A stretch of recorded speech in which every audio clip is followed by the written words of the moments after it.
Jadi aku ada pertanyaan nih Pak. Iya. Kan sekarang ibu kota Jakarta akan pindah ke IKN ya. Iya. Nasib Jakarta gimana ya Pak nantinya? Nasibnya Jakarta ya. Iya. Oke. Ini gosip terpanas yang dikhawatirin sama orang-orang Jakarta. Sekaligus ini adalah informasi rahasia buat kalian semua yang khawatir akan keadaan Jakarta nanti. Menurut saya gini, kita tinggal lihat dari negara lain. Begitu Malaysia pindahin ibu kotanya dari Kuala Lumpur ke Putrajaya, apakah Kuala Lumpur jadi sepi? Enggak. Jawabannya Kuala Lumpur tetap maju, justru tambah maju. Dan Putrajaya cuma jadi kota pemerintahan, pusat pemerintahan, dan di sana justru sepi sampai sekarang. Udah bertahun-tahun berdiri, pindah, tetap masih sepi dan gersang. Jadi nggak usah khawatir, ibu kota Jakarta tuh masih tetap maju, ekonominya maju, modern, nanti jadi pusat kota yang paling modern.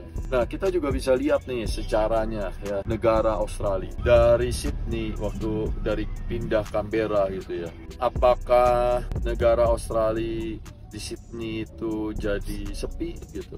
Jawabannya enggak, justru mereka tambah maju. Nah, ada satu lagi analisanya. Dulu Indonesia ini ibu kotanya adalah di Jogja sebelum pindah ke Jakarta. Jogja sama Jakarta, orang banyak mengira gara-gara pindah ke Jakarta, ibu kota Jakarta jadi maju, pesat, modern seperti sekarang. Pertumbuhan ekonomi jadi pincang, jadi cuma terfokus di Jakarta. Tapi sebenarnya salah. Sebenarnya gini ya, Jakartanya tuh emang udah lebih maju duluan. Karena memang Jakarta ini dulu dikelola oleh Belanda, Batavia. Jadi memang udah jauh lebih maju sebelum daripada Jogja. Jadi buat kalian semua yang selalu merasa khawatir ketika ibu kota nanti pindah ke IKN, di Jakarta ini jadi sepi, jadi mundur ekonominya, jadi menurun ya.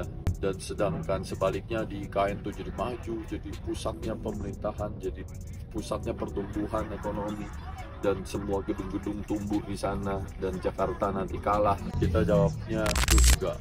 Kita bisa lihat contohnya di Putrajaya dan Kuala Lumpur, yaitu di negara Malaysia. Tapi ini, saya ini sekali lagi orang yang paling so tahu. Saya undang semua ahli tata kota, ahli strategi negara, dan semua pengamat negara dan pengamat ekonomi negara untuk debat dengan isi di kolom komentar. Lebih mudah bersama Gapura Office.